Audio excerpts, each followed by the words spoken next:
వాస్తవాలు లైవ్ టీవీకి స్వాగతం. నేను సుమలత. దేవరకద్ర నియోజకవర్గం టూరిజం డెవలప్మెంట్లో భాగంగా దేవరకద్ర నియోజకవర్గ ఎమ్మెల్యే జి మధుసూదన్ రెడ్డి వారి ఆధ్వర్యంలో నేడు ఆసియా ఖండంలోని ప్రఖ్యాతిగాంచిన సైఫాన్ సిస్టమ్ కలిగిన సరళ సాగర్ ప్రాజెక్టును సందర్శించిన టూరిజం అండ్ ఎక్సైజ్ శాఖ మంత్రి జూపల్లి కృష్ణారావు. నాగర్ కర్నూలు ఎంపీ మల్లు రవి, ఏఐసిసి ప్రత్యేక ఆహ్వానితులు చల్ల వంశీచంద్రెడ్డి, ఏఐసిసి కార్యదర్శి సంపత్ కుమార్, ఉమ్మడి మహబూబ్ నగర్కి చెందిన ఎమ్మెల్యేలు Shadnagar MLA Veerlapalli Shankar, Jadcherla MLA Anirudh Reddy, Makthal MLA Vakiti Srihari, Kalwakurthy MLA Kasireddy Narayana Reddy, Nagarkurnool MLA Kuchkulla Rajesh Reddy, Achampet MLA Vamshikrishna, Wanaparthy MLA Megha Reddy, Gadwal ZP chairperson Saritha Tirupathaiah తదితరులు.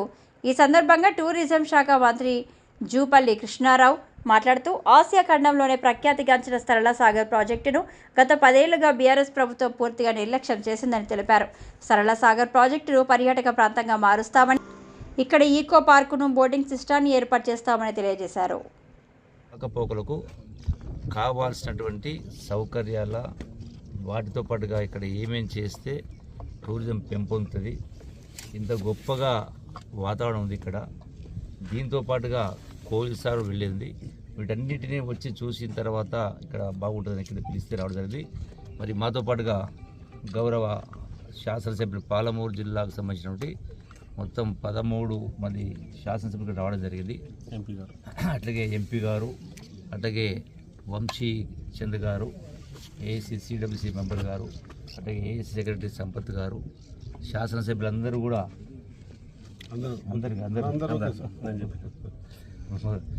అట్లాగే ఈ డెఫినెట్గా ఈ ప్రాంతం అభివృద్ధి చెందాల్సిన అవసరం ఉంది.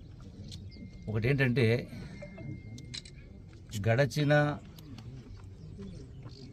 దశాబ్దాల కాలం నుంచి పాలమూరు జిల్లా అయినా తెలంగాణ ప్రాంతమైన టూరిజం అభివృద్ధికి ఎన్నో మార్గాలు ఉన్నాయి, ఎన్నో అవకాశాలు ఉన్నాయి. అద్భుతమైన కట్టడాలు కావచ్చు, పురాతన కట్టడాలు కావచ్చు, అట్లాగే ప్రకృతి సంబంధించిన అందాలు కావచ్చు, అట్లాగే కళలు కావచ్చు, ఇట్లా చాలా రకాల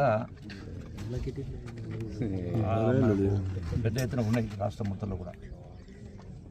ఏమీ లేనటువంటి దుబాయ్, ఏమీ లేనటువంటి సింగపూరు, ఇసుక తప్ప ఏమీ లేదు అక్కడ, తాగడానికి మంచిగా లేదు. అయినా కూడా ప్రపంచ పర్యాటకుల్ని ఆకర్షిస్తూ ఉంది.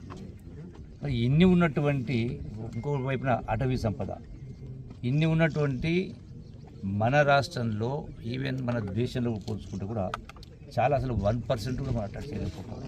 అందుకని ఈనాడు ఏదైతే కాంగ్రెస్ ప్రభుత్వం రేవంత్ రెడ్డి గారి నాయకత్వం రావడం జరిగిందో, ఈ యొక్క టూరిజంను పెద్ద ఎత్తున అభివృద్ధి చేయడం కోసం మనకు నిధులు కూడా గడగడ కొంత పెంచడం జరిగింది. ఇంకా చాలా చేయాల్సిన అవసరం ఉంది. మొట్టమొదటగా టూరిజం శాఖ మంత్రిగా మరి ఈ రోజున ఈ కురుమూర్తి దేవుని దర్శించుకొని సరళ సాగర్, కోయిల్ సాగర్కు, కురుమూర్తికి ఈ మూడింటికి కూడా ఈరోజే సాయంకాలం వరకే మళ్ళీ కూడా కోయిల్ సాగర్ ప్రెస్ మీట్ చెప్పడం జరుగుతుంది. కొంత శాంక్షన్ కూడా ఇచ్చేట్టు ఏర్పాటు చేస్తాం. ఏంది ఎంత అనేది అక్కడ సవివరంగా తెలియజేసే కార్యం చేస్తాం. ఒక అద్భుతమైన ప్రాంతం సరళ సాగర్. దశాబ్ద కాలాల నుంచి సరళ సాగర్ను 2 దశాబ్దాల నుంచి కూడా